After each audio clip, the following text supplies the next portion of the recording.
Questions must be organized in a logical sequence and require learners to use their critical thinking skills. Bloom's taxonomy is a hierarchical system for ordering thinking skills from lower to higher, where each level requires learners' mastery skills.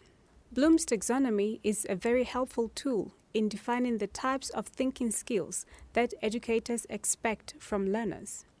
Assessment is an integral part of teaching. We use it to monitor learners' progress, and also it has an impact on our planning.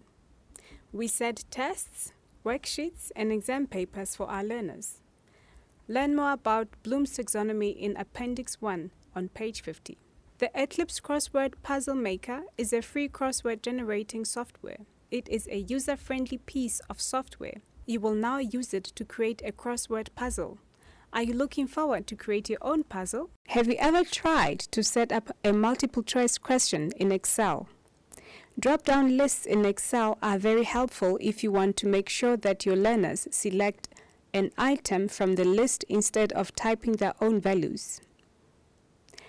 It is a good idea to set up multiple choice questions in a spreadsheet and give learners an opportunity to complete it electronically in the computer lab.